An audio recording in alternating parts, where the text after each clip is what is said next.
Ram Mohan Naidu no record. अध्यक्ष महोदय, करने में अंतर है और जो के बदल जाता है।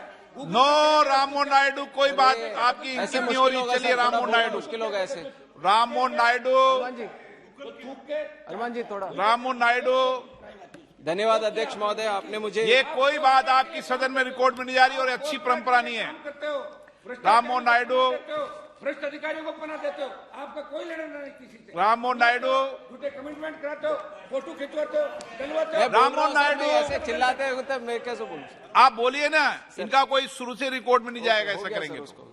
धन्यवाद अध्यक्ष। ये सदन है, सदन की गरिमा मर्यादा बना के रखो माननीय सदस्य, और प्राइवेट बिल है, इसमें जैसे भी गरिमा बना के रखना चाहिए। आपका कोई रिकॉर्ड नहीं रहा, चलो डिबेट करने से कोई फायदा है। Ram Mohan Naidu, no debate. पीड़ा दर्ज करने के लिए सदन नहीं है, आरोप लगाने के लिए सदन नहीं है। सदन में आलोचना की जा सकती है, लेकिन प्राइवेट संकल्प में आलोचना का नहीं विषय। आप रचनात्मक बातों को कहो। Ram Mohan Naidu, no debate. कोई झूठ नहीं बोल सकता। राम मोहन नायडू, बोल रहा हूं सर। धन्यवाद अध्यक्ष महोदय, आपने मुझे नल्लाकोंडा रेड्डप्पा जी के द्वारा प्रस्तुत किया गया प्राइवेट मेंबर्स रेजोल्यूशन पे आपने मुझे बोलने का मौका दिया। सर वैसे तो इन्होंने जो इस तरह से ये प्रस्ताव, ये रेजोल्यूशन को बनाया, उसमें तो रेलवेज के सारे चीजें इसमें बोल सकते हैं, पर समय को ध्यान में रखते हुए मैं सिर्फ आंध्र प्रदेश और ये जो साउथ कोस्ट रेलवे जोन है उसी में मैं सीमित रहूंगा। सर सबसे पहले मैं धन्यवाद देना चाहूंगा कि बहुत सालों की जो मांग थी, बहुत सालों से जो आंदोलन चल रहा था आंध्र प्रदेश में एक नए जोन बनने का, उसको पूरी तरह से अनाउंस करने की जिम्मेदारी केंद्र सरकार ने लिया। उसके लिए हम बहुत बहुत धन्यवाद हमारे आंध्र प्रदेश की तरफ से, लोगों की तरफ से हम देना चाहेंगे।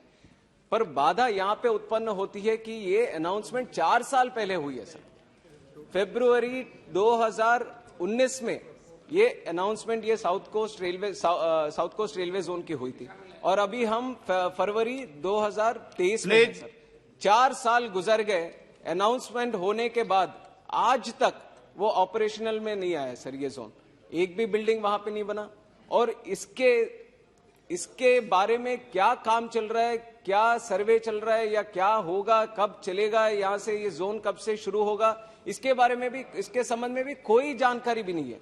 तो इसीलिए मैं केंद्र सरकार के ध्यान में फिर से लेके आना चाहूंगा कि जितना जल्दी हो सके, जो अनाउंसमेंट जिस तरह से उन्होंने चुनाव से पहले किया था, उसी को ध्यान में रखते हुए जल्दी से जल्दी उसको ऑपरेशन में भी लेके आए। ये मैं उनके ध्यान में, मंत्री जी भी यहाँ पे मौजूद हैं तो उनके ध्यान में मैं लेके आना चाहूंगा। सर इसमें एक चीज है सर, जिस तरह से ये बजट का भी आवंटन ये जोन के उसमें किया जा रहा है, 2 साल पहले 10 लाख किया गया था सर बजट के जरिए, और इस बजट में हमें खुशी है कि 10 करोड़ का बजट राशि बढ़ाया गया है, 10 करोड़ इसमें लगाया गया है। पर अगर इसका भी इस्तेमाल नहीं करेंगे तो कोई फायदा नहीं है अभी इसका भी ये रखने का। तो हम चाहेंगे कि ये 10 करोड़ जो भी अभी इसमें डाला हुआ है उसका पूरी तरह से इस्तेमाल करके जल्दी से जल्दी ये जोन विशाखापट्टनम से शुरू करें। और इसमें 2 पॉइंट सबसे जरूरी है सर, जो पहले हमसे पहले जो भी बात करी उन्होंने मेंशन नहीं किया। एक सबसे अहम मुद्दा इसमें जो है, जो वॉलंटियर डिवीजन को खत्म करने की जो कोशिश की जा रही है उसके तो बिल्कुल अगेंस्ट है सर। हम चाहते कि वॉलंटियर डिवीजन कंटिन्यू होना चाहिए। ये लगभग 1893 में शुरू हुआ था सर वॉलंटियर डिवीजन, ब्रिटिश के टाइम पे उन्होंने शुरू किया था। 125 साल हो गए, 2018 में उसके सेलिब्रेशंस भी हमने करी। बहुत ऐतिहासिक डिवीजन है सर, बहुत प्रॉफिटेबल डिवीजन है। आज देश में भी आप देखेंगे तो टॉप 5 डिविजन में जरूर ये वॉलंटियर डिवीजन आएगा सर। पर अचानक जैसे आप सोचिए सर, एक पेड़ को हम पानी डाल रहे हैं उगने के लिए, और उसी पेड़ को दूसरी तरह से काटने लग जाए तो क्या संदेश जाएगा सर। उसी तरह से जो मांग थी ये साउथ कोस्ट रेलवे जोन की, एक तरह से उसको पूरा किया जा रहा है, और दूसरी तरह से जो वॉलंटियर डिवीजन इतना अहम डिवीजन था हमारे आंध्र प्रदेश के लिए, उसको खत्म किया जा रहा है। ये कैसा न्याय हुआ है सर। तो इसलिए हम एक बार फिर से बोलना चाहते हैं कि ये जो वॉलंटियर डिवीजन है उसको कंटिन्यू करना चाहिए। वॉलंटियर डिवीजन नाम से लगता होगा सर, ये मैंने पहले भी आग्रह किया सभी, पर ये अहम मुद्दा है सर। इसके बारे में अगर कोई चर्चा नहीं हो रही, इसके बारे में कोई निर्णय नहीं ले रहा, देखिए माननीय सदस्य, मैं आपसे फिर आग्रह करता हूं, हमें सदन की गरिमा के अनुसार किस विषय पर संकल्प है, किस विषय पर विधेयक है, सर ये उस विषय को रखना ये चाहिए। इसी जब में है आप सर, डिमांड हो, ये रेजोल्यूशन में है सर, उसी के बारे में बात डिमांड कर हो जब बात करनी चाहिए नहीं, ना। रेजोल्यूशन में जो लेकिन रेलवे शामिल स्टेशन है, के उसी के बारे पुनर्निर्माण में के मैं बात लिए कर रहा हूँ यही है सर, ना। रेजोल्यूशन के बाहर नहीं। जो साउथ कोस्ट रेलवे जोन है उसी में वॉल्टेड डिवीजन है सर, उसके बारे में ही हम बोल रहे हैं। और ये वॉल्टेड डिवीजन, ये नाम से लगता होगा, ये वॉल्टेर कहीं अंग्रेजी उनका शब्द लगता होगा या अंग्रेजियों ने जो रखा वो लगता होगा, बट वॉल्टेर जो शब्द है सर, ये तेलुगु शब्द है। ये वाल्तेरु करके था सर, एक टाइम पे विशाखापट्टनम का स्टेशन का नाम वाल्तेरु था। तो ये पूरी तरह से ये भारत का एक शान है सर वाल्तेरु, और उसको ही खत्म किया जा रहा है। और मेरे पहले मेहताब जी ने भी बोला था, उन्होंने बोला कि छोटा जोन किया जा रहा है ईस्ट कोस्ट को, पर उनको याद रखना होगा कि रायगढ़ डिवीजन भी वहां पे बना रहे, और रायगढ़ डिवीजन से शायद होता होगा कि एरिया उनका बढ़ नहीं रहा, पर जिस तरह से उनका एम्प्लॉयमेंट बढ़ रहा है उसको ध्यान में रखना चाहिए। अब एक तरह से आप जब ये वॉल्टेड डिवीजन को खत्म करेंगे, 20,000 से ज्यादा स्टाफ है सर ये वॉल्टेड डिवीजन में, और इतने सारे डिविजनल पोस्ट होंगे वहां पे, वो सब तो गायब हो जाएंगे, खत्म हो जाएंगे। और रायगढ़ में एक नया डिवीजन बन रहे तो उनके लिए तो जरूर वहां पे ज्यादा पोस्ट रहेंगे, और हम उसके खिलाफ नहीं है।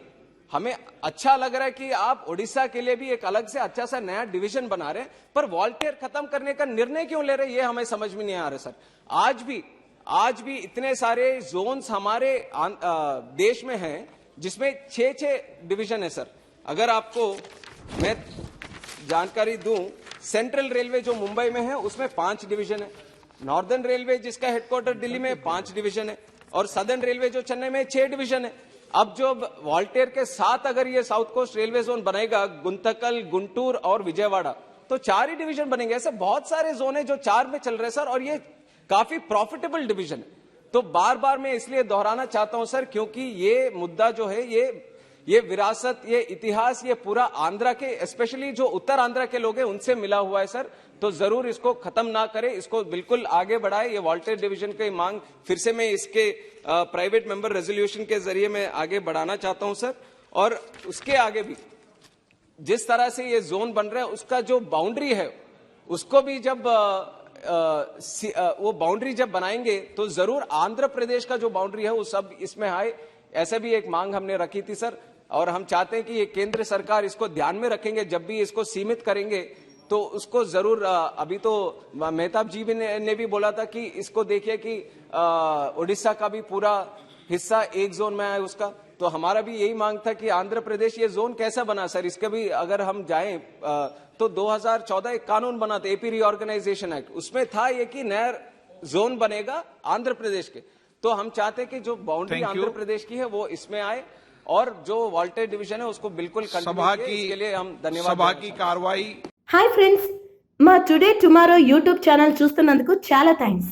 మరిన్ని లేటెస్ట్ వీడియోస్ కోసం వెంటనే సబ్స్క్రైబ్ చేయండి. అలాగే ఈ బెల్ ని కూడా రింగ్ చేసేయండి. మా నోటిఫికేషన్స్ అన్ని మీ మొబైల్లో వస్తాయి. అలాగే మా వీడియోస్ మీకు నచ్చితే లైక్ చేయండి, షేర్ చేయండి, నచ్చకపోతే కామెంట్ చేయండి.